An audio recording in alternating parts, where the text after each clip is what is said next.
forma como eu já falei, né? E nós vamos trabalhar os chamados efeitos da sentença na ação de improbidade administrativa, né? Esses efeitos da sentença que nós temos que trabalhar aqui de uma forma um pouco diferente dos efeitos da sentença no processo comum. Esse é um aspecto muito importante e relevante que a gente tem que trabalhar aqui. Vejam o seguinte, se falou aqui até agora que a sentença possui efeitos principais, efeitos acessórios. Nos principais nós temos o declaratório, constitutivo, condenatório das obrigações fazer e não fazer, entrega de coisa, pagar, e depois mandamental, o executório, o executivo lato sensu, certo? Nos efeitos acessórios, nós temos efeitos acessórios processuais, como o cumprimento da sentença, como a liquidação, como a hipoteca judiciária, e temos efeitos da sentença no campo material, que são efeitos que estão vinculados à questão do direito material e do próprio objeto da demanda e vinculados aos elementos principais ou aos efeitos principais da sentença, como o juro de mora, correção monetária, multa quando existente contratualmente ou por força de lei, e assim por diante. Muito bem. Aqui é importante que nesta ação, como eu já havia falado a vocês, e já falei em outras ocasiões, do início do curso para cá, que o processo coletivo ele evoluiu e vem evoluindo, de forma que hoje nós encontramos dentro do processo coletivo as suas espécies bem delimitadas, mas no campo da ação civil pública, eu já disse isso, nós trabalhamos hoje a ação civil pública voltada para um processo estruturante, vamos dizer assim, certo? Enquanto isso, nós temos outras ações, como esta daqui, é uma delas, voltada para um efeito sancionatório. São as chamadas ações cíveis de natureza sancionatórias, ou para alguns autores até penais, ou a responsabilidade administrativa penal, ou a responsabilidade administrativa sancionatória, ou a responsabilidade civil sancionatória, certo? No campo das responsabilidades, só que essa responsabilidade, nós vamos ver aqui nesse artigo, inclusive, ela se apresenta como uma outra espécie de responsabilidade, né? Como eu já falei para vocês. Pois bem, nessa espécie de responsabilidade, nessa espécie de demanda e nos efeitos que resultam dessa demanda, a ação de improbidade administrativa, nós temos dois efeitos que são considerados como clássicos dentro dos efeitos da sentença principais. Nós temos um efeito de obrigação de pagar resultante do ressarcimento integral do dano, que é o ressarcimento integral do dano, é o valor indenizatório, o valor da reparação do dano, que tem natureza conhecido comumente, classicamente, e ainda atualmente como de efeito condenatório de obrigação de pagar. Nós vamos ver aqui que nós temos uma sanção de natureza ainda patrimonial de obrigação de pagar, que é a restituição, embora seja restituitório, a forma de efeito da sentença, que é aquele relativo à questão da devolução ou perda dos bens ou valores que foram acrescidos ilicitamente ao patrimônio do agente público ou de quem se beneficiou do ato, da prática do ato ou fato. Então, nós temos aí esses dois efeitos, que são efeitos condenatórios, de obrigação de pagar, certo? Agora, nós temos mais três outros efeitos que resultam nessa sentença, que eles podem ser dois, são bem diferentes dos efeitos comuns. Um tem uma proximidade de aparência, que é o efeito sancionatório patrimonial. É um detalhe importante. Efeito sancionatório patrimonial. Que efeito sancionatório patrimonial é esse? É aquele resultante de multa, da aplicação da multa como efeito sancionatório. Multa é sanção, é pena, não é reparação de dano, nem é devolução, restituição de valores ilicitamente obtidos. Multa é uma sanção de natureza patrimonial. A natureza dessa condenação ou desse efeito da sentença é a natureza sancionatória e de natureza sancionatória que pode resultar numa obrigação de pagar, mas ela se origina sancionatoriamente, quer dizer, não se origina por uma lesão ao patrimônio. Eu não estou buscando reparar a lesão ao patrimônio, eu estou buscando mais do que isso, eu estou buscando uma sanção por força de ter havido uma lesão ao patrimônio, por força de ter havido um enriquecimento ilícito, por ter havido uma violação a direitos, regulamentos, etc. Bom, essa é a terceira forma de efeitos dessa sentença. Agora, tem dois outros efeitos que são realmente atípicos em relação aos efeitos clássicos da sentença. Esses efeitos precisam ainda ser estudados pela doutrina, amadurecido, que é o efeito relativos à restrição de direitos. Olha, restrição de direitos, a gente poderia incluir num dos efeitos comuns da sentença. Qual seria aí? Restrições de direitos. Poderia ser um efeito de obrigação de fazer, não fazer, será? Nós vamos ver aqui, será que vai dar para enquadrar? Aí de pagar não é. Restrições de direitos aqui, suspensão dos direitos políticos, por exemplo, é pagar? Não é. Não é? É uma obrigação de fazer ou não fazer? Não. É de entregar? Tem muitas coisas que não dá para enquadrar.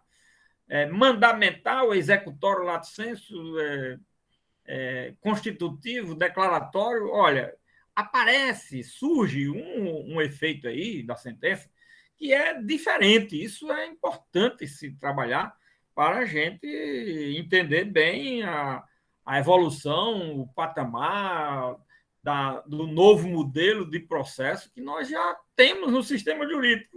Isso não é um modelo que está se procurando criar, não. Isso é um modelo criado, que precisa ser o quê? Estudado, conhecido, aplicado na sua devida medida, na sua dose exata, como nós vamos ver aqui.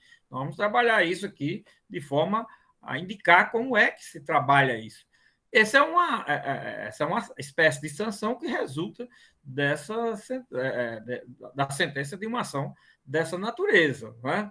Então, nós temos aí, antes de analisarmos o artigo 12, nós temos esse volume de informações para poder a gente entender a leitura do artigo 12. Né? E, por último, a quinta categoria de efeitos da sentença seria efeitos da sentença de perda de direitos. Olha aí, perda de direitos, restrição de direitos, perda de direitos, sancionatório patrimonial, de devolução de valores, efeito condenatório, né? E de reparação de dano. Olha aí, 5 efeitos que podem resultar da sentença de uma ação de improbidade, que são efeitos, 2 deles muito diferentes de efeitos que se tem até agora. E o mesmo um patrimonial, que é a multa mesmo, a multa, ela vem em razão de uma sanção, e não de uma reparação do dano, nem de uma restituição de valores, como só vai acontecer com as outras duas hipóteses. O que nós temos são outras duas hipóteses. Por isso, nós temos aí, minha gente, um leque de 5 tipos de efeitos da sentença, certo? Que 2 a 3 pode até se dizer, se enquadrar nos efeitos clássicos da sentença. Agora, 2 desses efeitos fica muito difícil da gente caracterizar como um dos efeitos da sentença clássica. Aí você diz, e aí, professor, os efeitos da sentença civil, então, estão alterados, modificados e precisam ser reanalisados, reestudados? Precisam. E quem é que tem que fazer isso? Nós aqui estamos na faculdade para isso. Estamos num curso de direito, eu estou na condição de professor, eu tenho que avisar isso, eu tenho que dizer. A doutrina já se preocupou com isso. Coitado, a doutrina está doutrina está em estágio letárgico, não não está trabalhando bem ainda essa questão, certo? A jurisprudência. Bom, a jurisprudência aplica as sanções. Agora, por que ela aplica e com noção de, dessas inovações?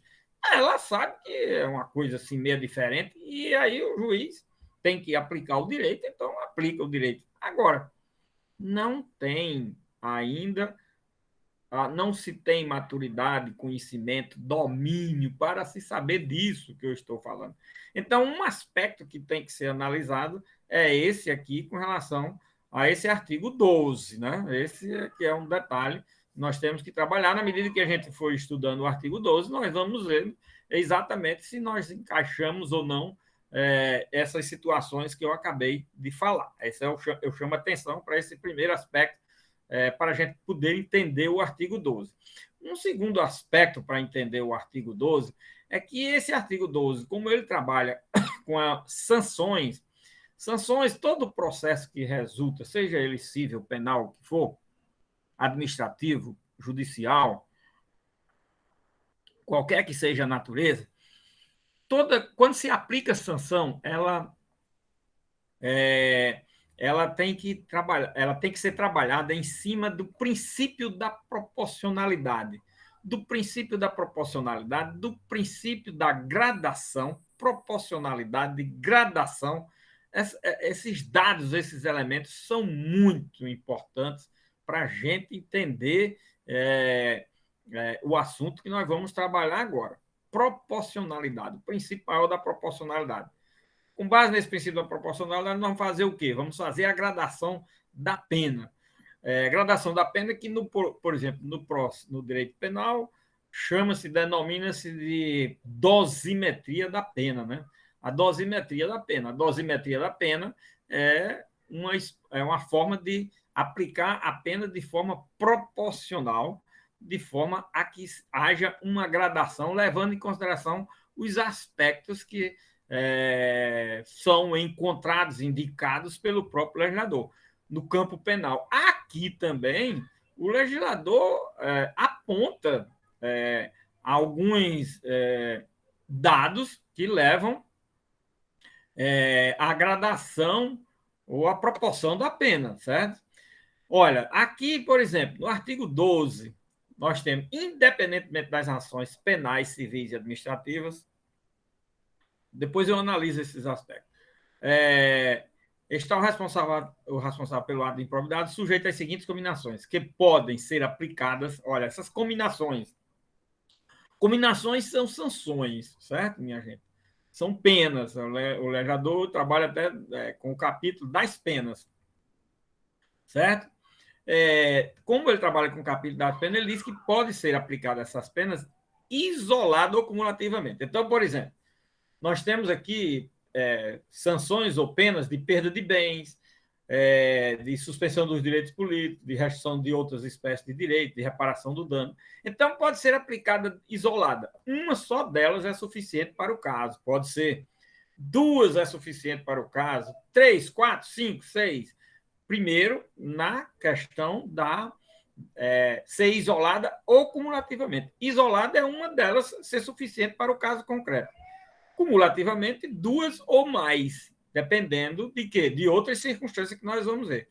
E quais são essas circunstâncias? Essas circunstâncias são de acordo com a gravidade do fato. Primeira circunstância, que está no artigo 12, ainda na cabeça do artigo.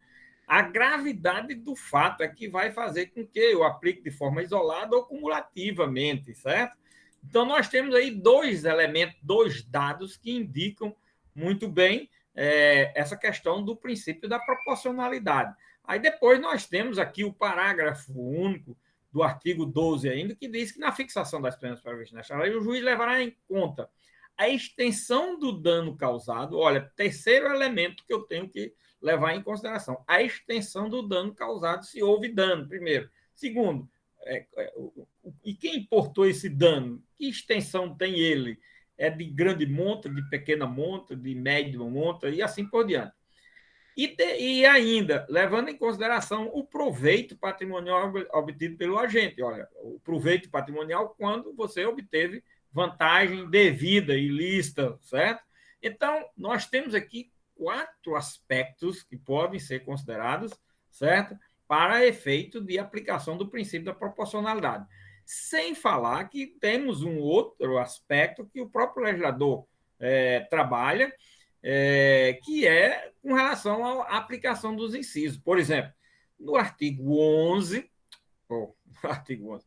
no artigo 12, nós temos os incisos 1, 2, 3 e 4, que correspondem aos artigos 9º, 10º, 11º e 10A. O quarto refere-se ao 10A. Nós vimos que foi inserido por uma lei mais recente, em 2016, não é isso? Nós vamos ver aqui, tá certo? A lei complementar número 157, certo? Pois bem, um outro dado, um outro elemento que compõe o quinto elemento da proporcionalidade é que, para as hipóteses do artigo 9º, nós temos as hipóteses do artigo 9º como sendo as hipóteses de improbidade de natureza grave. Então, as maiores sanções estão no artigo 9º. As de natureza média estão no artigo 10, inciso 2 do artigo 2. Inciso 2 do artigo 12. Inciso 2 do artigo 12. As de natureza leve estão no inciso 3 do artigo 12, que corresponde ao artigo 11, tá certo? A do artigo 10A corresponde de grau médio, que é 10 e 10A. O grau é considerado médio, certo? Apenas existe menos quantidades de sanções, tá certo? Muito bem, minha gente. Então, nós temos também aqui, ao lado de 5 espécies de efeitos da sentença que resulta num processo de ação de improbidade, nós temos também, para atender o princípio da proporcionalidade, 5 elementos ou dados que indicam como é que o princípio da proporcionalidade pode ser trabalhado nesse artigo 12. Estou indicando aqui 5 situações, sem um maior aprofundamento da matéria, somente do que se extrai da leitura do dispositivo, tá certo? E isso tem que constar, minha gente, da prova. Se eu estou falando de efeitos, se você vai falar sobre os efeitos da sentença na ação de improbidade administrativa, esses dados que eu estou falando, eles são imprescindíveis. É isso que precisa ser colocado na prova para que o conteúdo da prova saia de forma correta. Agora, me traga algum livro que trate dessa maneira a situação, me trate. Claro que o livro fala. Agora, me traga um livro, e eu gostaria que vocês até me indicassem, se tiverem, se encontrarem, que trata dessa classificação que eu faço, desses 2 elementos aqui importantes. Um é a questão relativa à espécie de efeitos da sentença, e outra relativa à questão da proporcionalidade, do atendimento ao princípio da proporcionalidade, que trabalha o artigo 12.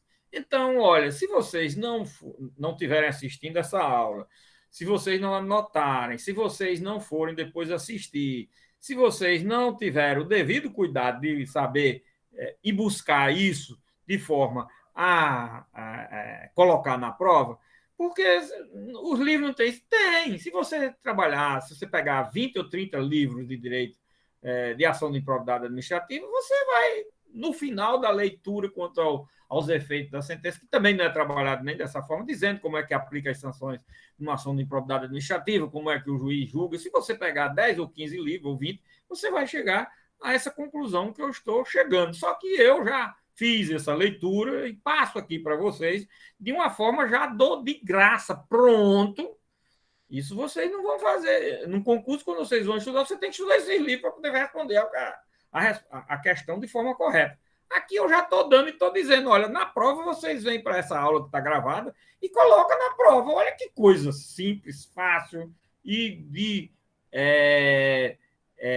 dados e elementos que pode levar você a tirar uma excelente nota na prova. Tá vendo? Por quê? Porque você está colocando o que existe mesmo, o que eu falei, o que é realmente para ser colocado, tá vendo? É isso aí que tem que ser trabalhado.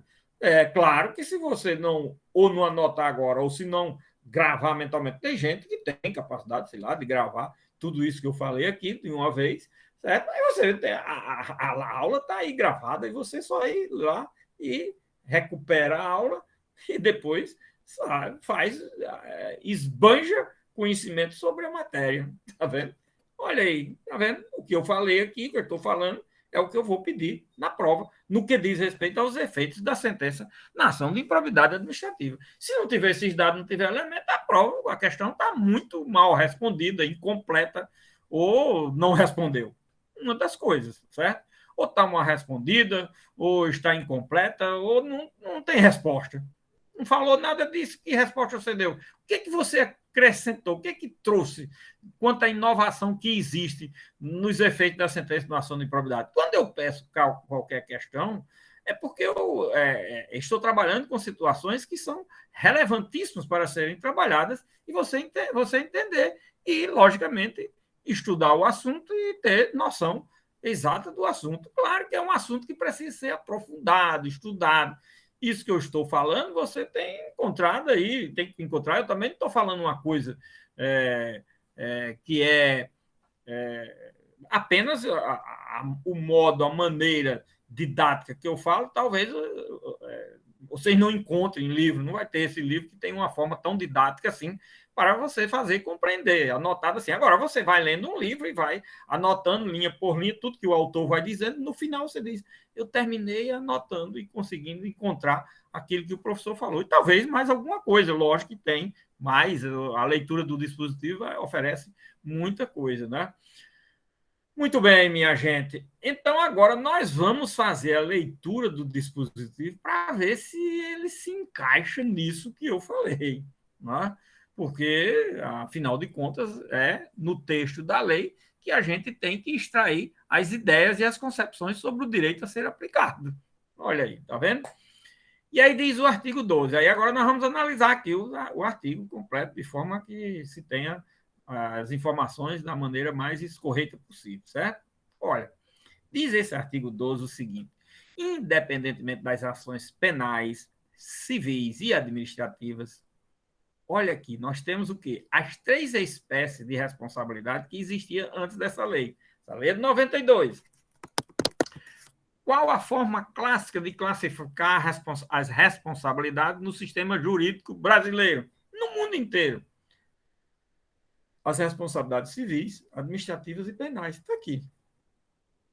Aí o legislador diz, independentemente das sanções previstas nessas espécies de responsabilidade, vamos ler assim, prevista na legislação específica que cuida da matéria penal, da matéria civil, da matéria administrativa. Está o responsável pelo ato de improbidade. Olha, responsabilidade por ato de improbidade. É a quarta espécie de responsabilidade criada, existente e estruturada na nossa ordem jurídica. Estão vendo? Aquilo que eu já havia falado quando a gente analisou logo na primeira aula o próprio parágrafo 4º do artigo 37 da Constituição Federal. Olha aí, mais uma espécie de responsabilidade ingressa no nosso sistema jurídico brasileiro. A responsabilidade por improbidade ao lado, né, a látere das responsabilidades civis, penais e administrativas. Olha aí, está aqui o artigo 12 dizendo com todas as letras de forma a mais clara possível. Certo? Então, este é o responsável pelo ato administrativo, pelo ato de improbidade administrativa, sujeito às seguintes combinações, sujeito às seguintes sanções, combinações, sanções, penas, certo? Que podem ser aplicadas. Aí eu já tinha falado aqui essa última parte, que podem ser aplicadas isoladamente, só uma das sanções que nós vamos ver, só uma das penas, tá certo? Ou duas, ou três, ou mais penas, tá certo? E como é que eu vou colocar, professor, de forma isolada ou cumulativa? De acordo com a gravidade do fato. A gravidade do fato vai de uma circunstância leve, ou levíssima, leve, média, grave, gravíssima, e assim eu vou aumentando as espécies de penas que eu vou aplicar ao caso concreto. É assim, é quase que por isso que o legislador chama de dosimetria, porque é quase que como uma questão matemática. E, na realidade, dosimetria vem de negócio de da área médica, medicamento, da própria dose que deve existir do medicamento, que corresponda a uma proporcionalidade em relação à gravidade da doença. Olha aí, tudo isso, essa matéria foi inclusive objeto de análise do ministro Lewandowski, que eu estou aqui rindo porque ele teve que explicar que dosimetria vem inclusive da medicina, que é a dosagem exata, correspondente à proporcionalidade da doença para o tipo de doença, a droga ser mais forte, mais fraca, a dosagem ser maior, ser menor. Vem de lá. Ele explicou num voto, acho que o ano passado, ou no começo desse ano, num julgamento realizado no Supremo Tribunal Federal, para vocês terem uma ideia do sentido da palavra e do sentido da expressão e do que nós estamos falando aqui.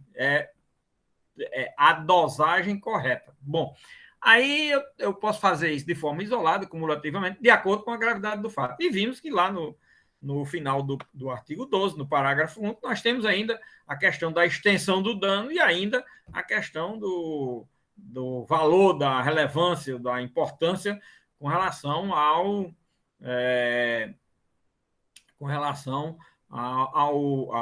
patrimônio ilicitamente obtido, certo?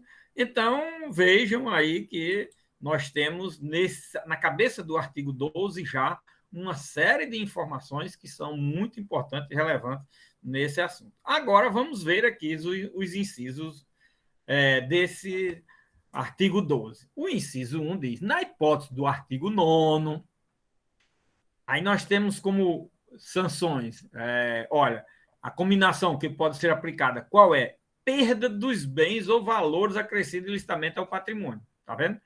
Uma das sanções é a perda dos bens. Olha, perda dos bens, uma das sanções que é diferente das sanções. Perda dos bens é perda de direito. Olha, sanção de natureza de perda de direito. Olha aí, tá vendo? A perda dos bens, tá certo? Ressarcimento integral do dano. Ressarcimento integral do dano. Reparação do dano. A indenização do valor do prejuízo causado. Tá vendo?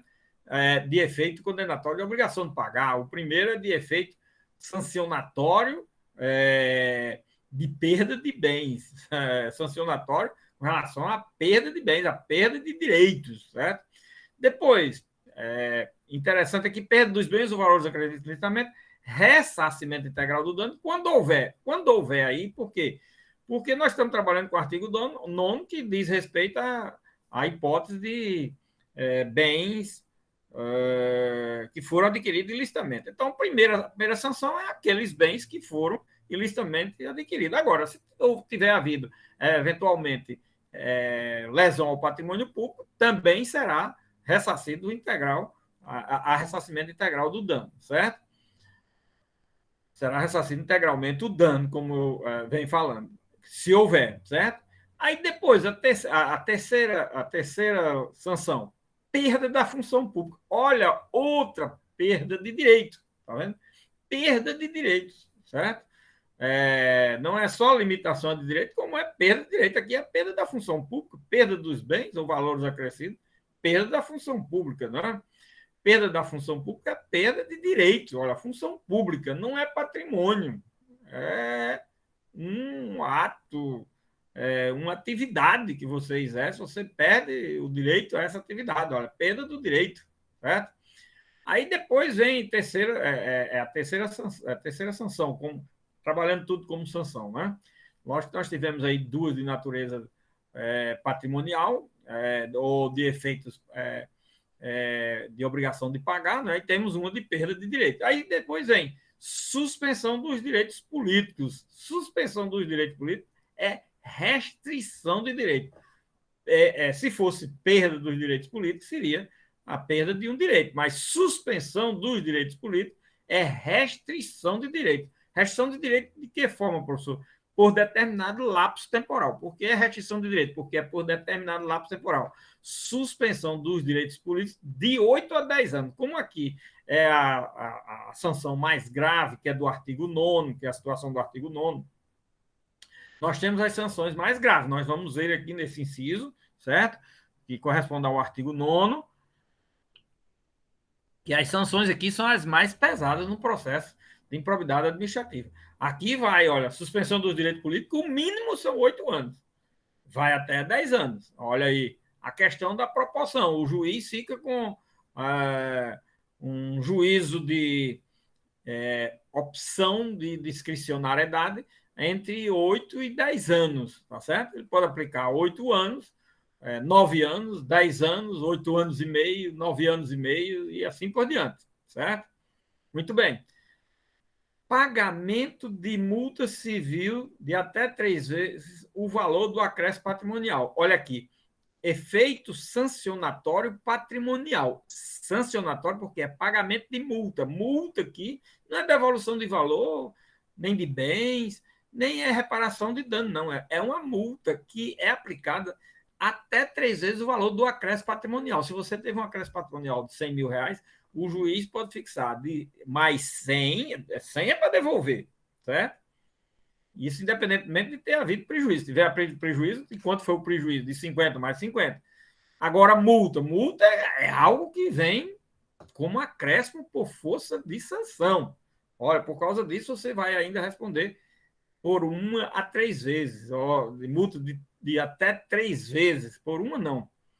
Por uma, não. Aqui, até 3 vezes. Os valores não são indicados. Então, o juiz tem uma margem de discricionalidade muito grande. Vai de R$ 1 a, sei lá, a 3 vezes o valor do acréscimo patrimonial, porque aí depende do que foi encontrado como acréscimo patrimonial para ser devolvido, que esse daí, pagamento do acréscimo patrimonial é a devolução, o pagamento da multa é sanção de ordem patrimonial, aquilo que a gente já tinha falado, tá certo? Proibição de contratar com o poder público, é a quanto aqui? Quarta, a multa é a quarta, não, multa já é a quinta sanção, não é isso? Proibição de contratar com o poder público já é a sexta, quarta, perda de bens, ressarcimento integral, perda da função 3, pagamento de multa a 4, perda da função 4, suspensão do direito político 5. Então, aqui a multa já é a quinta sanção, certo? E proibição de contratar com o poder público. Proibição de contratar com o poder público é a sexta sanção, que também se caracteriza como o quê? Restrição de direito. Proibição de contratar com o poder público. Tá vendo? E por que é que eu digo que é restrição de direito? Porque nós vamos ver que no final do artigo diz, pelo prazo de 10 anos, proibição de contratar com o poder público ou de receber benefícios fiscais. Aí nós já temos quantos? 5, 6, 7 sanções. Receber benefícios fiscais, receber benefícios, incentivos fiscais, outras 7, 8, certo?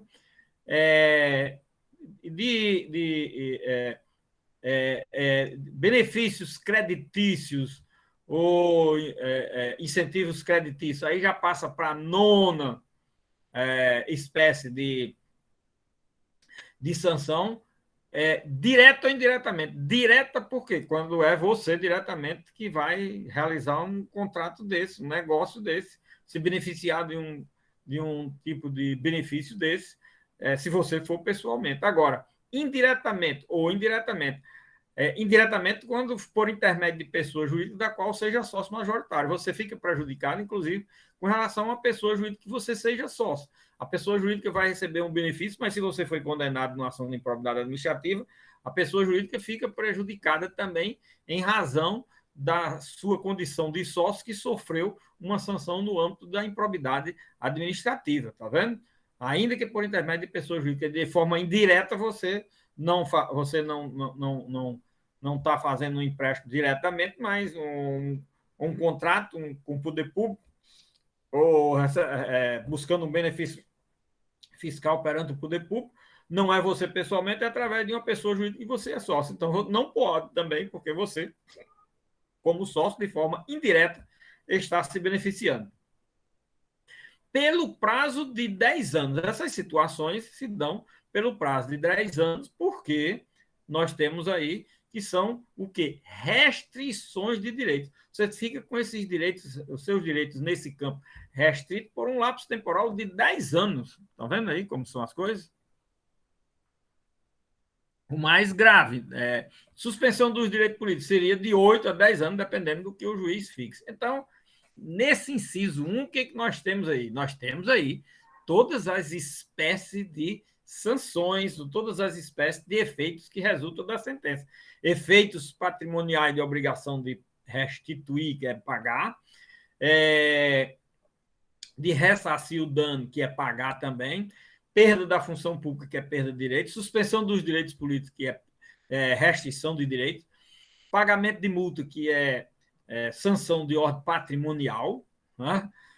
Proibição de contratar com o poder público, restrição de direitos, proibição de receber benefícios fiscais, proibição de receber incentivos fiscais, proibição de receber ou ser beneficiado com créditos perante órgãos públicos da administração pública do Brasil e assim por diante. Então, vocês vejam, nós temos exatamente na descrição dos incisos as espécies de sanções previstas na lei, os efeitos que resultam dessa sentença, configurando de forma muito clara todas aquelas formas de espécies de sanções que eu falei, ou de espécies de efeitos que eu falei. Os efeitos da sentença na ação de improbidade administrativa se classificam em 5 efeitos.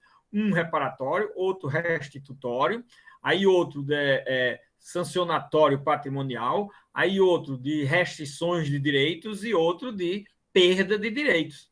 Certo? Dentro dessas 5 classificações, eu vou encontrar os efeitos. Onde é que eu encaixo essas situações, professor? Quando você vai ressarcir o dano, a reparação do dano, efeito condenatório de obrigação de pagar. Quando você restitui os valores adquiridos ilicitamente, reparação, devolução de valores, efeito condenatório de obrigação de pagar. Agora, quando for coisas móveis ou imóveis, a obrigação é de entregar, certo? Quando você adquiriu ou tem em seu poder bens móveis ou imóveis adquiridos de forma ilícita por ato de improbidade administrativa, a obrigação vai ser cumprida na forma de devolver aí, quando são bens móveis ou imóveis. Quando é valor, dinheiro, é efeito condenatório de obrigação de pagar. Quando for de bens ou coisas móveis ou imóveis, é de entregar, valor correspondente a entregar, tá certo? Coisas que devem ser devolvidas na forma de obrigação de entregar, coisa certa ou incerta, certo? Aí nós temos depois a sanção patrimonial, que é a multa, né?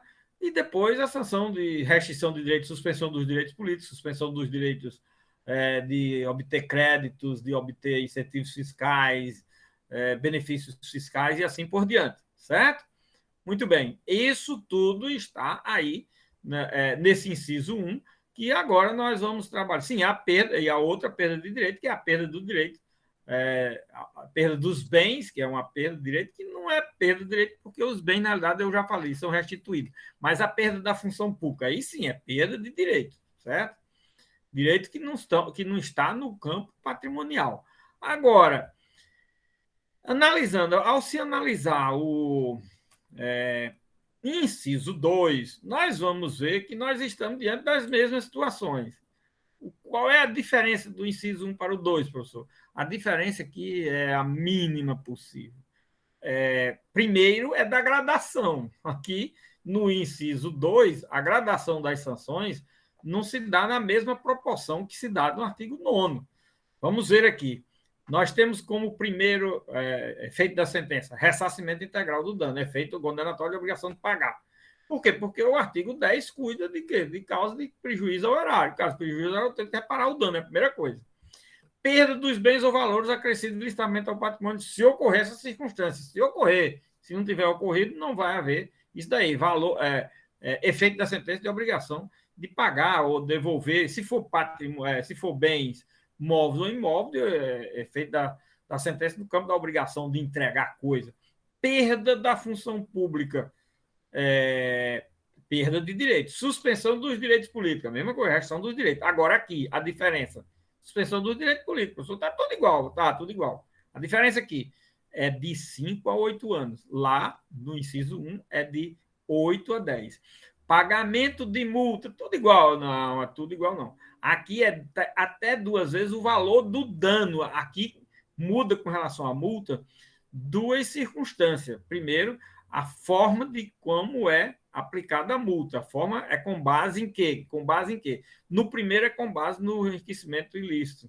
No segundo é com base no valor do dano, certo?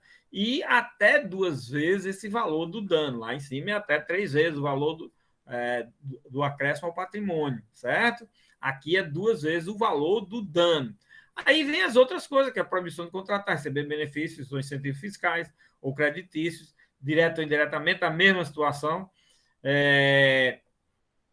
pelo prazo de 5 anos. Lá no inciso 1 é pelo prazo de 10 anos. Aqui nós estamos diante do que nós chamamos sanções ou efeitos da sentença de grau médio. Como os efeitos da sentença na ação de improbidade, eles estão voltados para o aspecto sancionatório, são efeitos da sentença de grau médio do artigo 10, tá certo? Que corresponde ao inciso 2 do artigo 12 da Lei 8429, tá certo? Muito bem. Aí, em seguida, vem o inciso 3, né? O inciso 3 que corresponde às sanções do artigo 11, ou aos efeitos da sentença do artigo 11, que é o quê? Ressarcimento integral do dano, se houver. Isso pode ser que ocorra, mas não é o comum. Ressarcimento integral do dano não é comum, porque aqui as violações se dão no campo de não ter havido, por exemplo, enriquecimento ilícito nem existe, porque não ocorreu.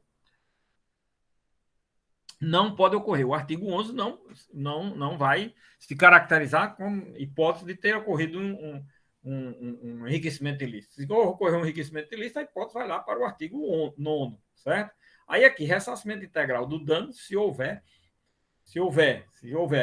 perda da função pública, aí a perda da função pública é uma perda de direito, suspensão dos direitos políticos, aí suspensão dos direitos políticos. Lá, no primeiro é de 8 a 10 anos, no segundo é de 5 a 8 anos, e aqui é de 3 a 5 anos. Aí nós estamos já trabalhando com as sanções de natureza leves, sanções de natureza leve.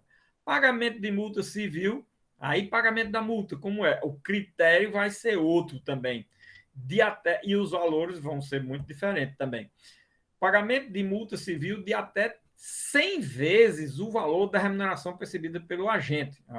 Olha, até 100 vezes o valor da remuneração. Aqui nem é o ressarcimento integral do dano, nem é o patrimônio ilicitamente obtido. Aqui o que vai servir de referencial para aplicar essa sanção da multa aqui vai ser a questão do salário do agente público. Aí, mas, professor, se foi condenado alguém na ação que não é agente público, além do agente público, o outro, aí a sanção vai ser exatamente com base no salário do agente público, para qualquer um dos sujeitos da relação jurídica processual que estiver respondendo à demanda, tá certo?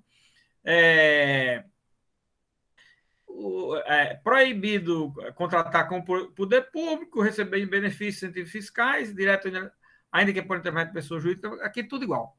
Pelo prazo de 3 anos. Então, aqui é leve, olha, 3 anos o prazo dessas limitações de direitos. O prazo das limitações de direito quanto à suspensão dos direitos políticos e proibido de contratar ou de participar de incentivos fiscais, benefícios fiscais ou de contratos de naturezas creditícias, esses daí passam a ser 3 anos. No caso do artigo 10, 5 anos, e no caso do artigo 9, 10 anos, tá certo? Muito bem. Aí depois vem o artigo, no artigo 12, o inciso 4, que ele, na realidade, foi acrescido em 2016, através dessa lei complementar 157, né? E nós já falamos que é aquela lei que também acresceu à lei da ação de improbidade o artigo 10A. Aí o artigo 10A, eu expliquei para vocês, quando nós trabalhamos esse artigo, que ele foi criado porque como artigo e não como um inciso do artigo 10, que poderia ter sido um inciso do artigo 10, porque ele ia ter, com relação aos efeitos da sentença, um tratamento diferenciado em relação ao artigo 10 puro, tá certo? O artigo 10 puro, nós vimos aí o inciso 2, que diz respeito às sanções, que estão cerca de 8 a 9 sanções. Agora, aqui, no artigo 10A, aí nós temos o quê? Perda da função pública, suspensão dos direitos políticos de 5 a 8 anos, até a suspensão do direito político, aí está na mesma gradação, certo? E multa civil até 3 vezes o valor do benefício financeiro ou tributário concedido. Pronto, só são essas 3 sanções. Ao passo que lá no inciso 2, nós temos 8 a 10 sanções. Pelo menos umas 8 a 9 sanções. Aqui nós temos só 3, olha, esse é o diferencial. E o valor da multa, que tem a multa como sanção patrimonial, e aqui nós só temos o quê? Uma perda de direito, uma restrição de direito e uma sanção patrimonial, tá certo? Aqui no inciso 4, fazendo aquela leitura da classificação dos efeitos da sentença no que diz respeito a uma ação de improbidade administrativa prevista no artigo 10A, nós temos 3 espécies de sanções. A perda da função pública e a perda de um direito, suspensão do direito político, restrições de direitos. Multa,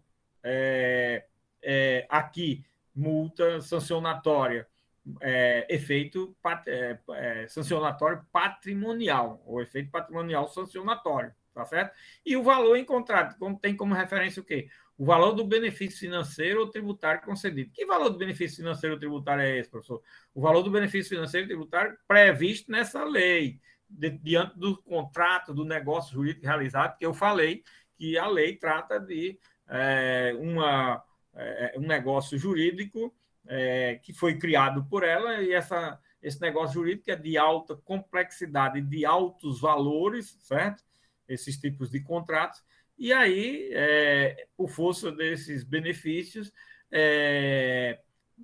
financeiro ou tributário, aí são empréstimos de bancos internacionais, de Banco Nacional de valores vultosos para grandes obras e assim por diante. Aí, as sanções se limitam a essas 3 e o valor da multa tem como referencial o valor do benefício, certo?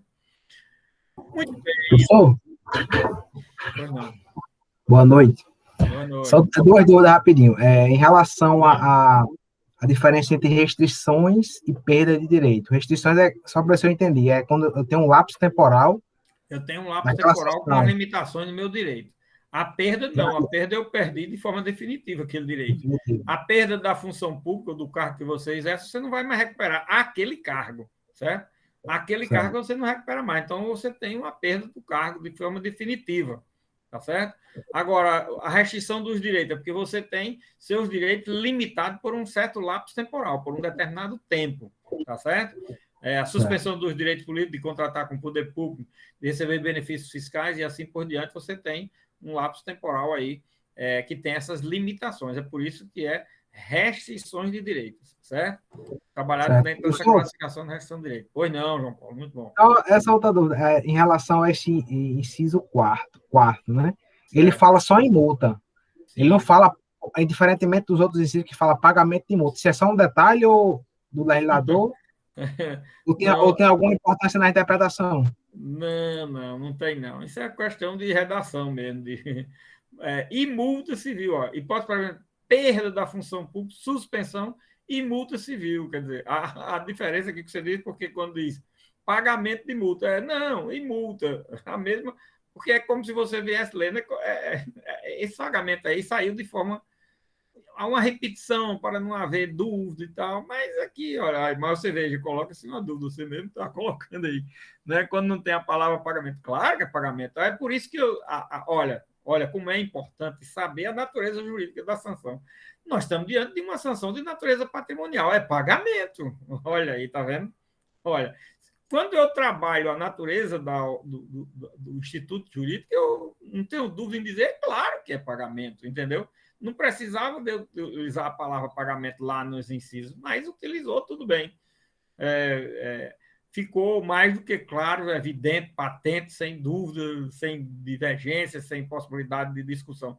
Aí aqui, tirou o pagamento, mas eu já sei qual é a natureza da multa. A multa é uma sanção de ordem patrimonial. Eu tenho que pagar o valor, e diz, de até 3 vezes o valor do benefício financeiro ou tributário concedido. Ora, valor é uma obrigação de pagar, uma obrigação por quantia certa. Quando eu sei a natureza jurídica dos institutos, eu tenho perfeita facilidade para compreender a linguagem que o legislador utiliza. Olha, a questão é muito importante essa sua pergunta, porque dá oportunidade de eu falar aquilo que eu sempre digo, né? A questão da linguagem, como você entende a linguagem. A linguagem do legislador a gente entende, inclusive, pela natureza jurídica do instituto, pelo conhecimento que a gente tem a respeito dele, pelo que se conhece a respeito do instituto. E quando se conhece, aí eu respondo, olha, eu respondo assim, com uma facilidade incrível, sem nenhuma dúvida disso, entendeu?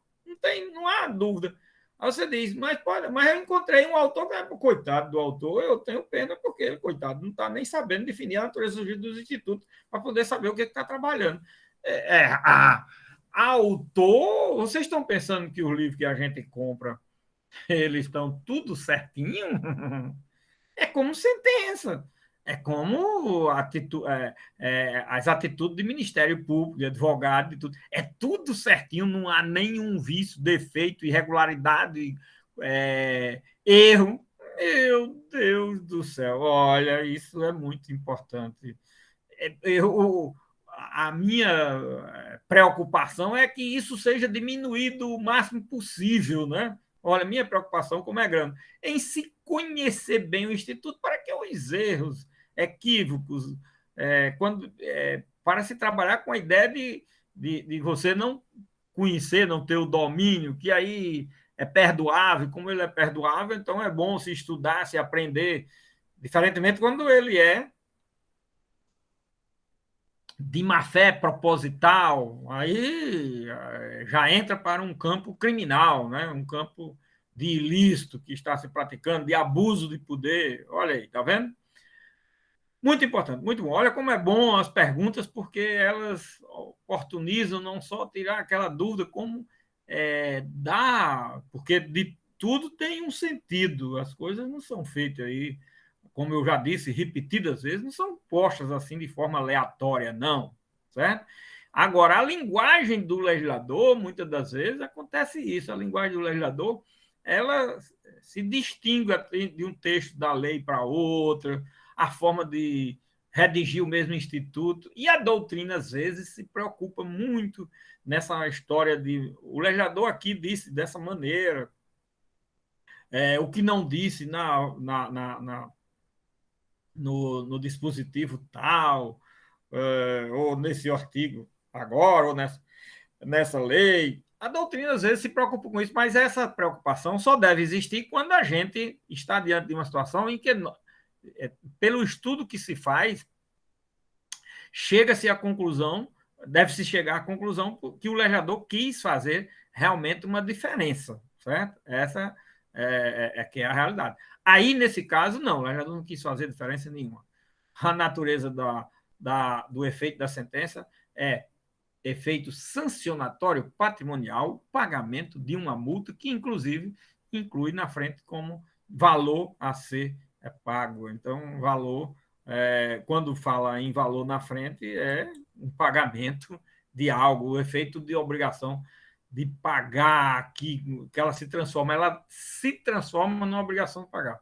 O valor do benefício financeiro, olha, a multa será correspondente ao valor do benefício financeiro ou tributário. Olha, o valor correspondente é o quê? O pagamento que eu tenho que fazer. Eu tenho uma multa. A multa é sanção. A multa é astreinte aqui, olha, na expressão francesa do Instituto Francês, é astreinte, essa daqui, certo? Então, eu tenho que pagar essa multa, certo? Ok? Mais alguém que tenha alguma perguntinha? Entendeu? Não entendeu? Espero que tenha entendido. Bom, Quem não entendeu e não pergunta, eu não tenho como explicar agora. Se por acaso depois precisar, venha para a aula novamente. Venha para a aula, que eu quero dizer exatamente conferir o que eu estou falando na aula que está lá. Olha, vocês vejam como fica fácil de você responder os efeitos da sentença de ação de improbidade administrativa. Está tudo aí, minha gente. Está tudo aí. Agora vá para os livros. Me consulta 10 livros aí sobre improbidade administrativa. E depois me diga o que é que vocês conseguiram de resultado em relação ao que eu falei, certo? Depois me digam. Agora, consulte um. Vocês podem até pegar um que nem fala nada do que eu falei aqui. Pode ser. Com isso, minha gente, eu não quero dizer que livro não presta. Todo livro é excelente. Nenhum é suficiente. Esse aqui é o detalhe. Nenhum livro de direito se presta a você dizer que sabe alguma coisa de direito por causa de um livro que você leu. Não. Você não sabe nada de direito com a leitura de um livro. Você só sabe algo de direito quando, primeiro, você tem um domínio na matéria, que eu também pego um texto de lei dessa espécie, e eu posso fazer uma análise independentemente de doutrinador, de jurisprudência, de tudo. Eu faço a análise que eu quiser, quando eu já tenho um domínio técnico-científico daquele assunto. Lógico que eu posso incorrer em algum equívoco nessa minha leitura, ou incorrer em alguma falta de análise de determinado aspecto, e assim por diante. Aí a gente vai para os livros, para ver se foi acrescido alguma coisa. Eu hoje pego um livro de doutrina, dificilmente eu obtenho alguma informação a mais, né? Mas tem uma vantagem, quando é um bom livro, pelo menos quando é bom, pelo menos eu vejo que o que eu digo está também, outro está dizendo e confirmando aquilo que eu falei, ou que eu estou falando, tá certo? O meu papel hoje numa doutrina a respeito de análise de uma norma, de um instituto jurídico, é mais ou menos nesse campo, com essa perspectiva, tá certo? Que é o que vocês, quando saem do curso de Direito, têm também a mesma capacidade, a mesma competência, no sentido comum da palavra, de fazer, de realizar.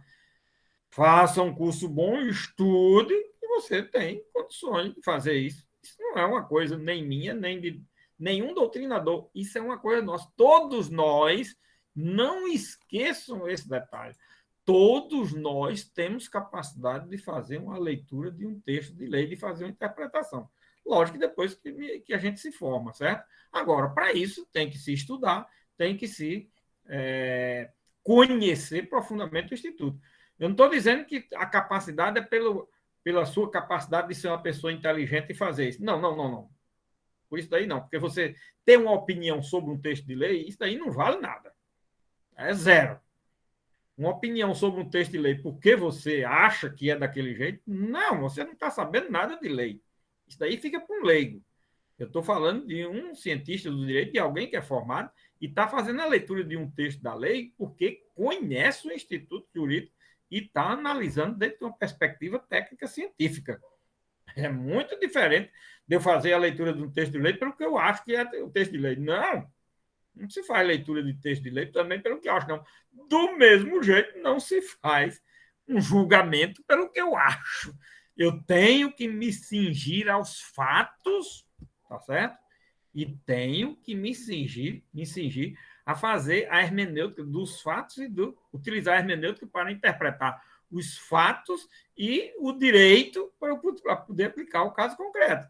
Isso é tanto para o juiz como para o doutrinador, para o aplicador do direito, o intérprete e quem lida com o direito, de todas as formas, certo?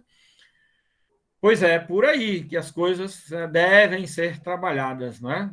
Por aí. Então, é importante a gente saber disso, porque a análise que se faz, não, eu me formei em direito, eu acho que essa lei deve ser lida assim. Ah, não, não. Eu vou ler dessa forma correta, porque eu tenho domínio do conhecimento sobre essa matéria e vou fazer a leitura de acordo com a técnica científica que a matéria me transmitirá da compreensão que eu chegar diante da análise que eu vou fazer. Que são exatamente esse o nosso trabalho que estamos fazendo aqui para poder vocês irem se aperfeiçoando o trabalho aqui, é para vocês aprenderem isso e saber fazer depois, sozinhos. E você, depois de sair da faculdade, acabou. Você tem mais o professor. Você vai fazer uma peça, vai fazer um trabalho, vai dar uma aula, vai fazer uma palestra, escrever qualquer coisa, você tem que saber fazer dessa forma. Tá certo? Aí tem que estudar bem o assunto para não estar dizendo blá, blá, blá. Quer dizer, nada. Ficar só no blá, blá, blá, blá, blá, blá, não está dizendo nada. Pois é, assim também pode ser uma interpretação que você faça da lei. Na hora que você diz que entende a lei da forma que você está dizendo que entende a lei, já está começando a cometer um erro crasso. Crasso é mais do que elementar, é pueril, é baixíssimo nível, tá certo? É por aí. Muito bem. Bom, minha gente, agora vamos trabalhar outros assuntos que a gente, para entender tudo isso que a gente trabalhou aí, nós temos ainda muita coisa a completar aqui no restante de artigos da lei, né?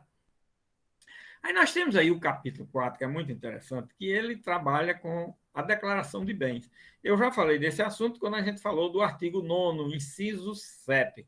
O artigo 9º, inciso 7, ele trabalha com a improbidade por evolução do patrimônio desproporcional à renda que o agente obtém, tá certo? Os chamados sinais exteriores de riqueza, certo? Pois bem, esses sinais exteriores de riqueza podem levar a isso.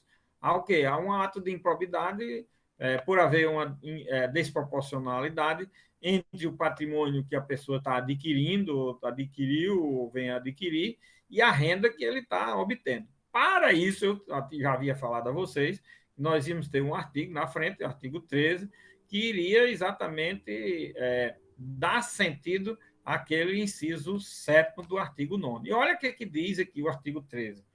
A posse e o exercício de agente público ficam condicionados à apresentação de declaração dos bens e valores que compõem o seu patrimônio privado, a fim de ser arquivado no serviço de pessoal competente. Olha aí, cada cargo, exercício de função, cargo, emprego, que for que você assumir, você tem, por ocasião da posse, você tem que apresentar a declaração de bens, valores. Essa declaração, ela contém o quê?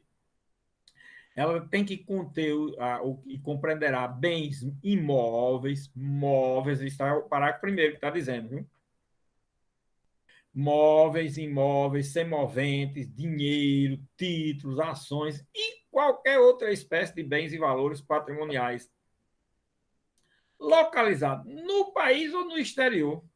E, quando for o caso, abrangerá os bens e valores patrimoniais do cônjuge ou companheiro, dos filhos e de outras pessoas que vivam sob a dependência econômica do declarante, excluídos apenas os objetos e utensílios de uso doméstico. Quer dizer, se você é dependente ou tem alguém como dependente, é preciso que você coloque também para poder saber como é que é composto o patrimônio. Se você por exemplo, administrador dos bens de alguém na condição de tutor, curador, sei lá, de menores, incapazes, e assim por diante. Aí você também tem que declarar, para não misturar o patrimônio seu com o dessa pessoa, seu e dessa pessoa com o que você, com bens e patrimônio do poder público, e assim por diante, para que as coisas fiquem tudo, cada um nos seus devidos lugares. Isso é o que indica o parágrafo primeiro do artigo 1º. Então, você tem que primeiro apresentar a declaração com todos os bens, isso é muito importante. Por quê?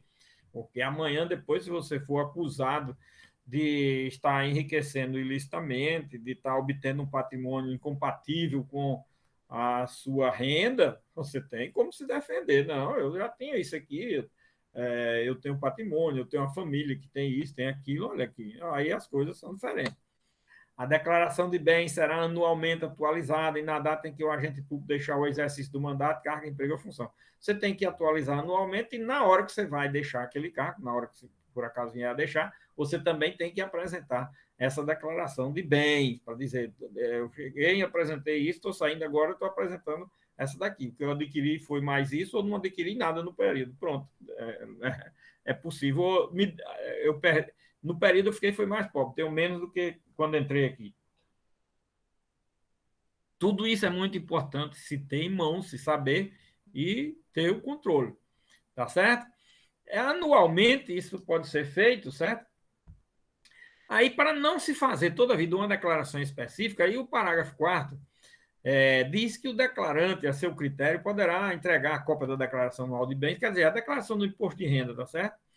E provendo com as necessárias atualizações. Basta você entregar a declaração do imposto de renda, porque ela vai bater, ela tem que bater com aquela declaração que você fez, tá certo? Bater em que sentido? Bom, depois que você ingressou, foi acrescido ou desfez de patrimônio, tem que ir refletindo toda a movimentação patrimonial, tá certo? Se você, logicamente, fez alguma, se teve alguma alteração patrimonial. E vai ser atualizada essa declaração anualmente através da declaração do imposto de renda. Agora, no parágrafo 3º, tem um aspecto interessante. Será punido com a pena de demissão, a bem do serviço público, sem prejuízo de outras sanções cabíveis, o agente público que se recusar a prestar a declaração dos bens dentro do prazo determinado, ou que a prestar falsa. Olha aí as sanções para quem não faz a declaração. Além do problema da improbidade, que está lá no inciso 7, ainda pode haver a questão da demissão a bem do serviço público, que pode ser feita através de um processo administrativo, para qualquer agente público, logicamente que não seja agente público eletivo, né?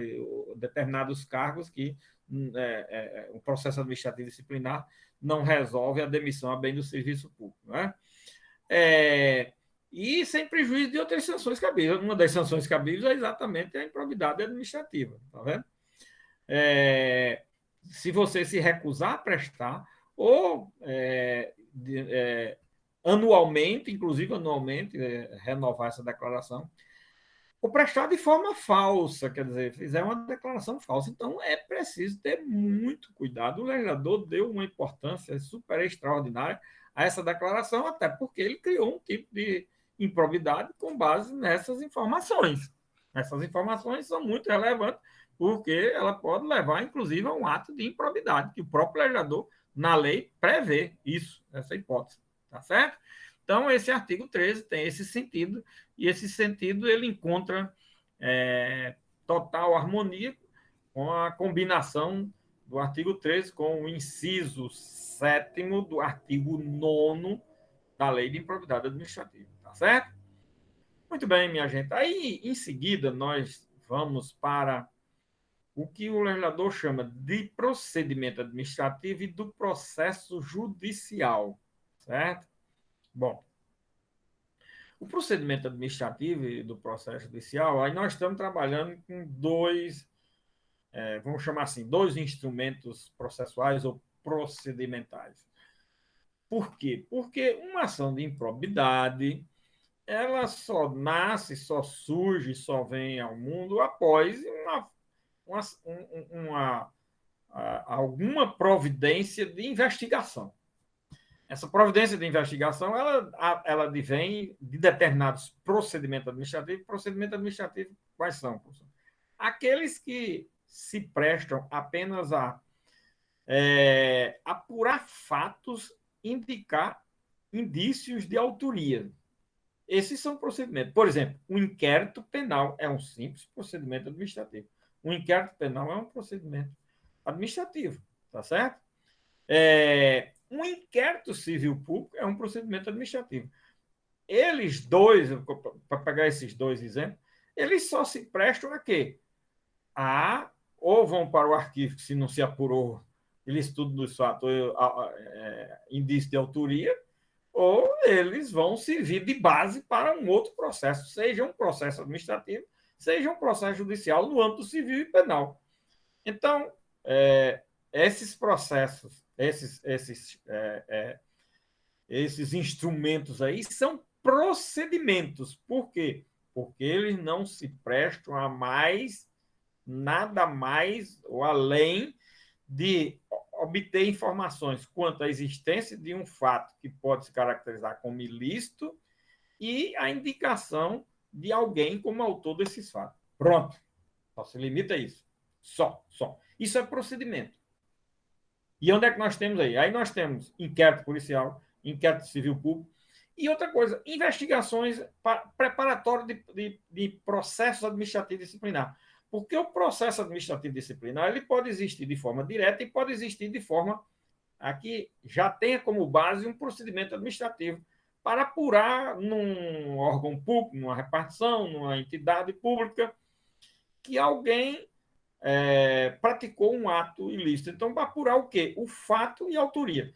Quando uma investigação interna administrativa é instaurada só para esse fim, aí como é que a gente sabe, professor, que é um procedimento administrativo ou que é um processo administrativo? É procedimento administrativo ou processo administrativo, eu vou saber pela portaria que determina a abertura desse processo ou procedimento. Se a portaria diz que é com o fim apenas de apurar os fatos apontados ou indicados sobre tal do acontecimento, isso, e indício de autoria, nós estamos diante de um procedimento. Então, terminado o procedimento, vai fazer o quê? Aí, depois de concluído o procedimento, que só tem essa finalidade, vai se abrir o PAD, que é o quê? O processo administrativo disciplinar. Então, esse procedimento administrativo ele pode servir para um PAD, processo administrativo disciplinar, ele pode servir para uma ação civil pública, certo? Subsidiar uma ação civil pública, está aí, nós temos também a hipótese, não é? O inquérito policial pode servir para subsidiar a ação civil pública também. O inquérito civil público, o inquérito policial, o inquérito civil público também. Uma tomada de conta especial do Tribunal de Contas, tá certo? Nós temos aí o quê? Processos e procedimentos. Sim, porque o PAD pode ter sido aberto sem um procedimento administrativo. Logicamente, vai ter que ser atendido o chamado devido processo legal, com todos os meios de defesa possíveis e imagináveis que tem que ser utilizado. Um PAD, que é um processo administrativo disciplinar, também pode ser embasador do ajuizamento de uma ação de improbidade administrativa. Pode ser de uma ação civil pública. Nós vimos que o inquérito civil público, por exemplo, ele foi criado na ação de improbidade administrativa, depois veio para a Constituição, em 88, e se presta o quê? A servir de base, né? Inquérito civil público, a servir de base para uma ação civil pública e pode servir de base para uma ação de improbidade administrativa ou uma ação penal. Né? Supremo Tribunal Federal, por volta aí já de 2000 não, no começo da década de final da década de 90, começo da década de 2000,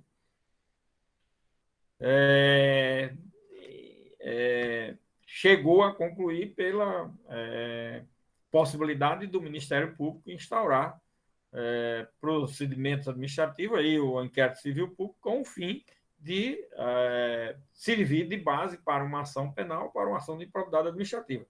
Porque pela Constituição e pela lei da ação civil pública só se presta a ser embasador de uma ação civil pública.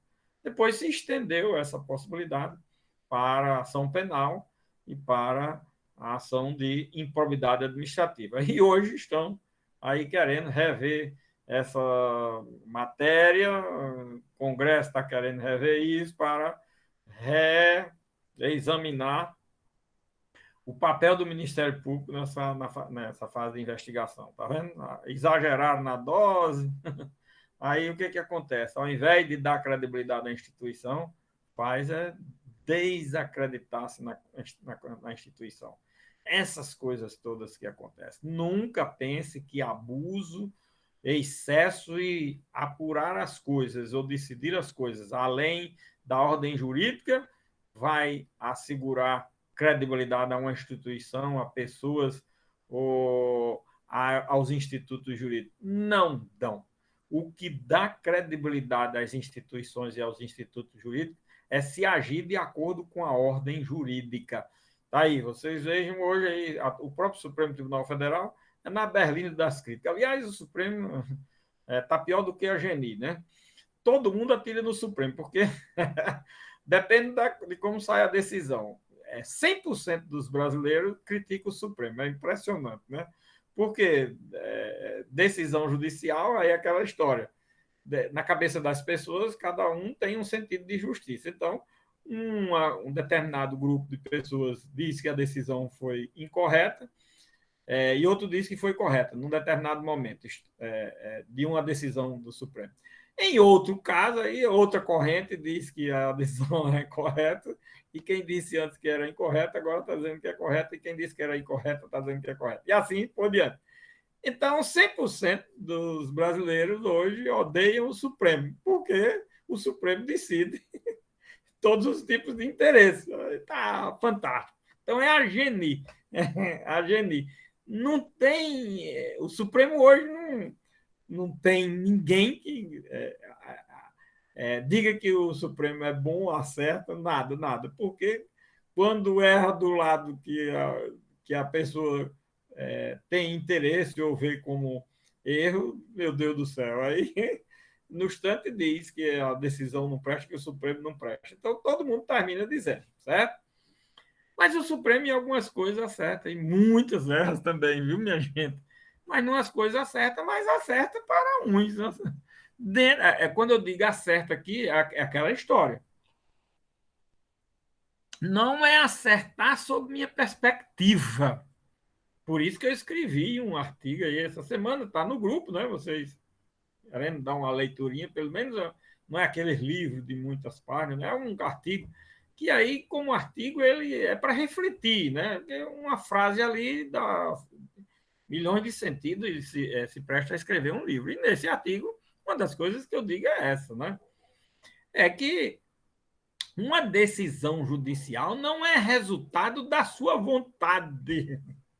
Uma decisão judicial é resultado da vontade da lei.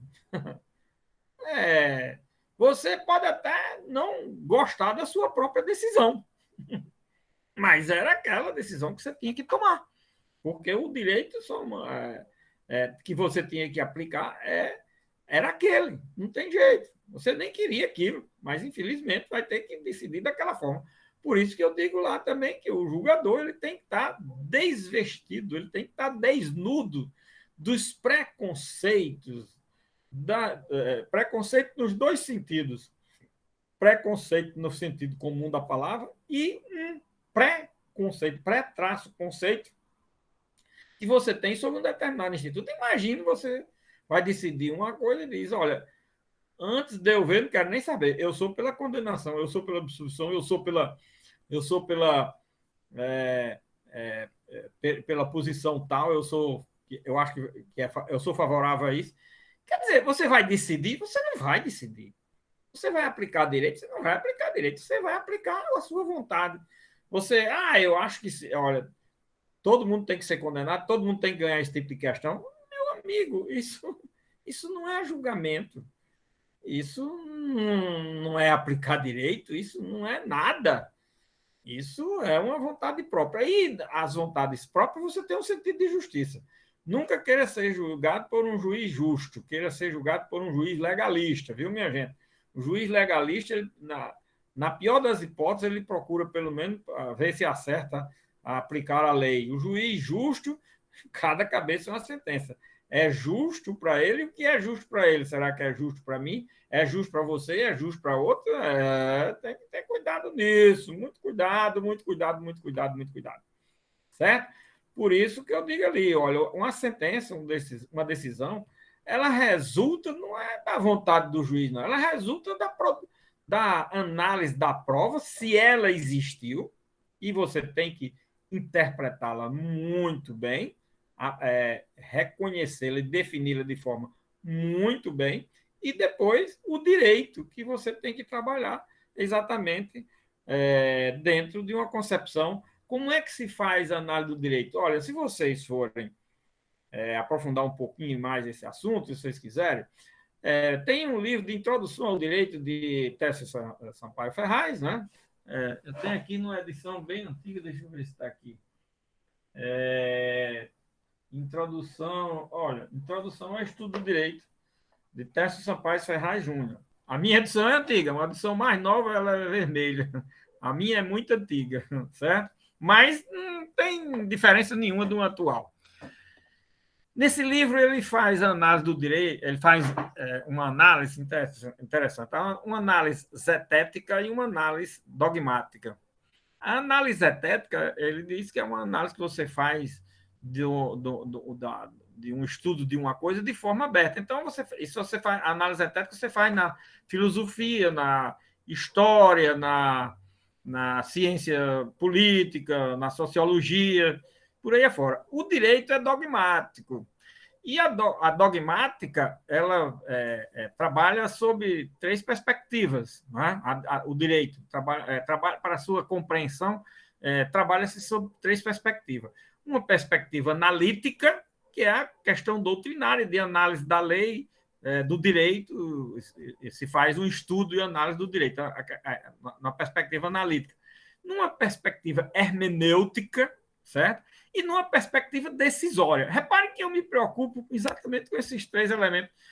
Eu me preocupo com esses três elementos, independentemente, antes de saber que Tércio Sampaio Ferraz tinha trabalhado isso. Se você pegar outro livro dele, que é um livrinho bem fininho, mas muito bom, rico e extraordinário, Ciência do Direito, é exatamente o livro mostrando essas três perspectivas que você tem que ver o direito, certo? Aí muitos autores trabalham sob a perspectiva só analítica, outros autores hoje já estão modernizando, trabalham sob a perspectiva do direito ser analisado só sob a perspectiva decisória, mas ele reúne as três situações, analítica, hermenêutica e decisória. E eu acho que está de um bom tamanho. É muito importante, interessante trabalhar isso. Então, se você pegar essa parte dogmática do assunto do direito sob a perspectiva dogmática de Tércio Sampaio Ferraz Júnior, se você pegar a ciência do direito dele, você vai ver que é analisado sob essa perspectiva.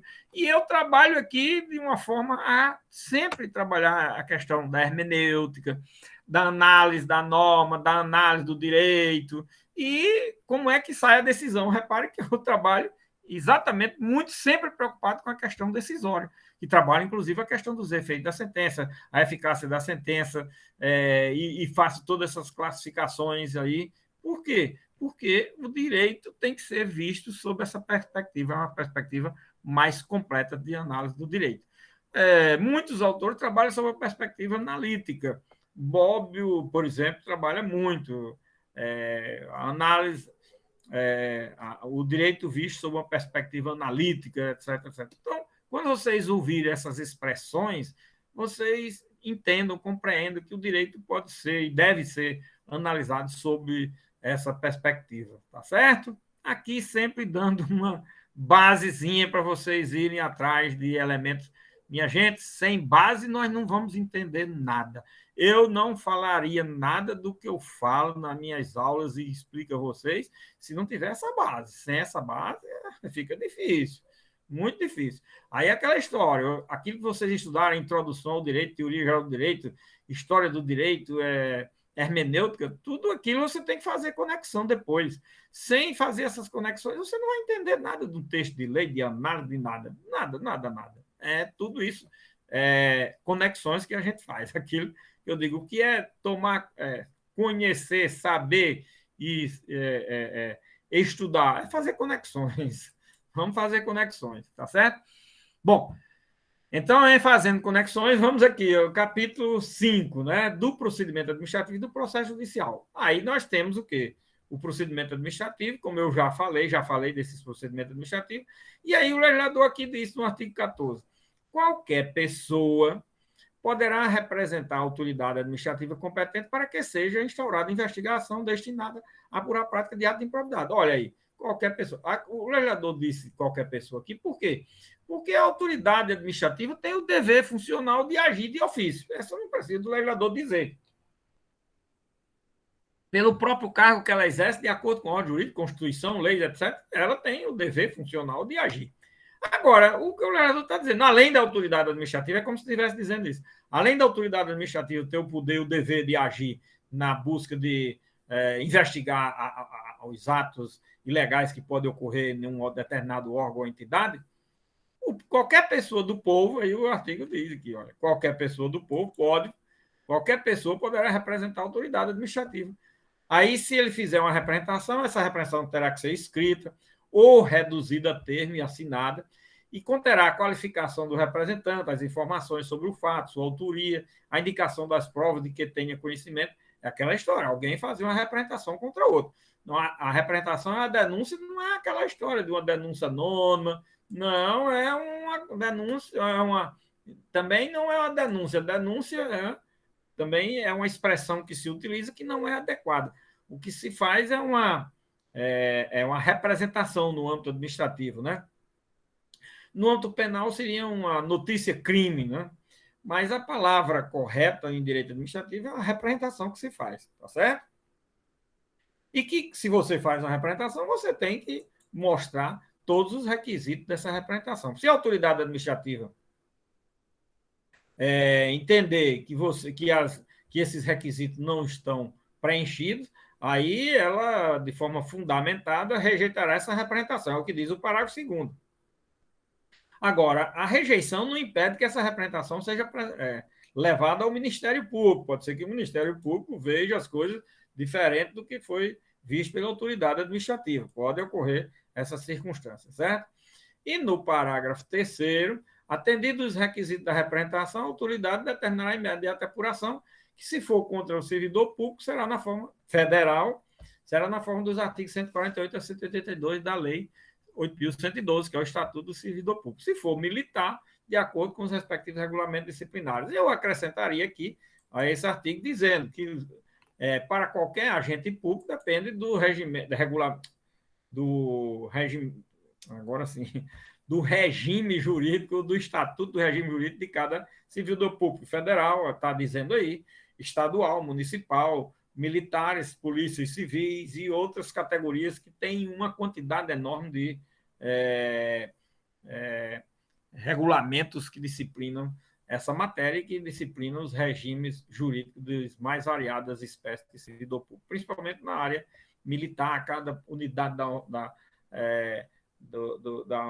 das unidades militares, marinha, aeronáutica, exército, cada um tem uma, polícia federal tem outro, o servidor público civil tem outro, e para você ter uma ideia como é rica essa quantidade de regulamentos em matéria que disciplinam processos administrativos disciplinares, tá certo? No artigo 15 diz, tanto a autoridade administrativa, quando ela determina a abertura de um procedimento ou de um processo administrativo, ela sempre tem que nomear uma comissão. Logicamente, o inquérito civil público, o inquérito penal, esse não, esse tem quem preside do inquérito civil público é o Ministério Público, quem preside o inquérito civil, o inquérito penal é a autoridade administrativa, no Tribunal de Contas, o regulamento interno do Tribunal de Contas disciplina como é feito e assim por diante, tá certo?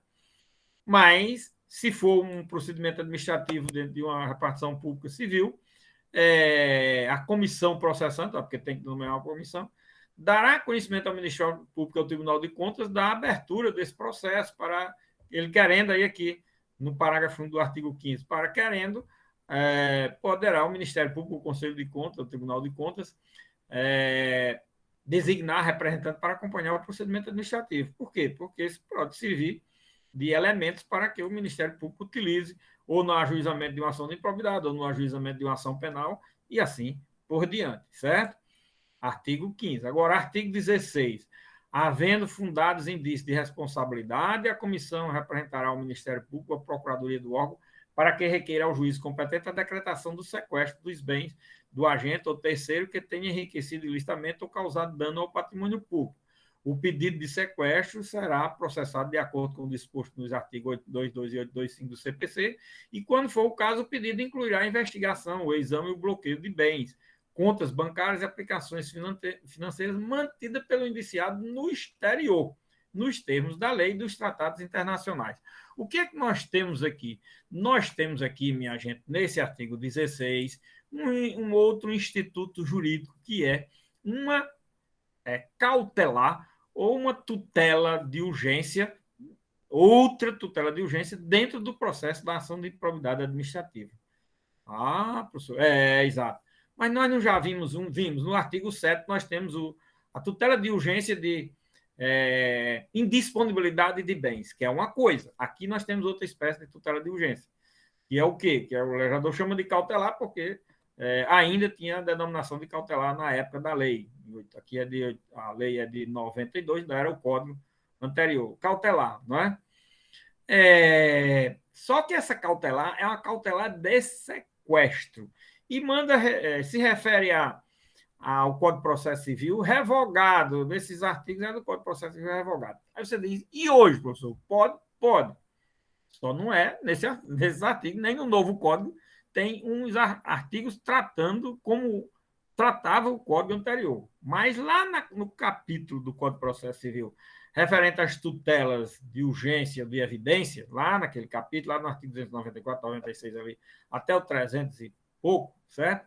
Lá se tem o Instituto num artigo só, dizendo que as medidas cautelares ou as tutelas de urgência podem ser requeridas a título de sequestro, arresto, busca e apreensão, ou seja, aquilo que era disciplinado em vários artigos do Código de Processo Civil revogado, o legislador agora tratou num único artigo e dizendo que, olha, como é interessante essa questão de linguagem e requisitos, dizendo que você requerer um arresto, sequestro, busca e apreensão, você tem que analisar os requisitos da plausibilidade do direito e do prejuízo causado, da relevância, da importância e utilidade do processo. Os requisitos agora são esses.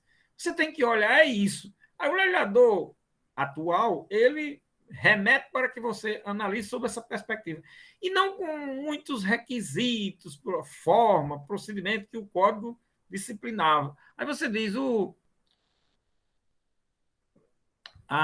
arresto e o sequestro agora é diferente. Quanto ao fundamento, é diferente. A forma é a mesma. Quanto ao fundamento que eu quero dizer, quanto à forma é diferente, porque não obedece mais aquela forma. Agora, os requisitos de fundamento para requerer são os mesmos: plausibilidade do direito e prejuízo e utilidade do processo. Pronto.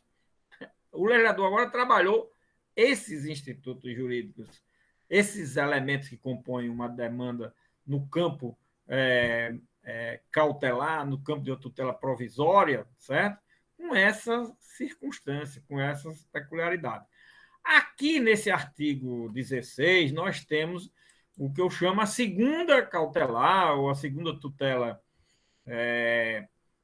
provisória, né? Da Lei da Ação de Improbidade Administrativa, a segunda tutela provisória da Lei da Ação de Improbidade Administrativa, patrimonial. Né?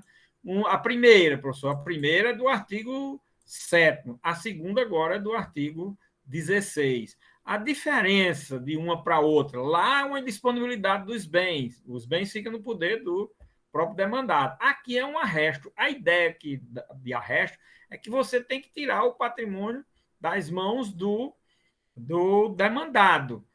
Acontece que isso na prática não é comum acontecer, minha gente. O legislador quer uma coisa, mas às vezes a estrutura da justiça não comporta que as coisas sejam feitas de acordo com o que a lei quer e o legislador quis, né? Então, aqui a ideia é para você tirar do patrimônio da pessoa, né? Mas como não existe estrutura para a justiça ter administrador de todos esses bens, né? Então isso sempre fica no poder do próprio demandado, como depositário, ou por outro, se for de grande volume, a justiça indica um administrador desses bens, de empresas, visto aquilo outro, dependendo da situação, tá certo? E aí resolve-se o problema sob essa perspectiva, dependendo de cada caso concreto. Então, o que eu quero deixar aqui é que o artigo 16 cuida da possibilidade de uma tutela provisória no curso de uma ação de improbidade administrativa ou até antes. Então, aí está dizendo até o quê? Que pode ser requerida, havendo fundado indício, a comissão representará o Ministério Público que vai requerer a decretação dessa medida. Na forma dos artigos 822, hoje é o artigo, eu diria que é o artigo 300 e pouco do Código de Processo Civil, e, logicamente, com bloqueio de bens, sejam eles nacionais ou estrangeiros, ou se estiver no exterior, e assim por diante. Todas essas medidas aí nós temos diante de uma segunda tutela provisória, certo? Ou cautelar na ação de improbidade administrativa. Ok? Bom, aí vem o artigo 17, minha gente, que aí ele cuida da ação de improbidade. A ação principal, que terá o rito ordinário, nós vamos chamar aqui logo de comum, que é o comum do Código de Processo Civil, e proposta pelo Ministério Público, pela pessoa jurídica interessada. Nós aqui estamos trabalhando com o Instituto Jurídico da Ação de Improbidade, certo? A espécie de demanda. O legitimado ativo, que é o Ministério Público, a pessoa jurídica interessada, certo? E que será ajuizado se tiver havido cautelar dentro de 30 dias da cautelar. Se não tiver ajuizado, não tiver havido, logicamente é quando conclui a fase de investigação para poder embasar o ajuizamento da ação. Bom, mas esse artigo 17 nós só vamos analisar na próxima aula, que é quinta-feira, né? Aí aqui tem muitos assuntos que vão, logicamente, dar respaldo àquilo que a gente falou nos outros dispositivos, e nós vamos enriquecer a compreensão e entendimento de tudo aquilo que a gente já falou aqui, com a análise desses outros artigos que estão aí do 17 ao 21, 22, por aí, da Lei da Ação de Improbidade Administrativa. Ok? Então, por hoje, a gente fica por aqui, tá certo? Para vocês, eu desejo uma boa noite, uma boa semana produtiva, estudando em casa, continuamos em casa, né? Ninguém pode ir para canto nenhum, comércio fechado, escola fechada, tudo. A nossa escola já está fechada há tempo, né? Então, todos em casa, estudando, estudando, estudando. Bom demais estudar, beleza? Um abração para todos vocês, boa semana, bom trabalho, produtivo e saúde, né? Saúde para todos nós. O negócio está aí no ar, perigoso, Ave Maria. Tchauzão. Boa noite, professor. Boa noite, Will. Até mais. Boa noite a todos. Boa noite. Boa noite, Leonardo.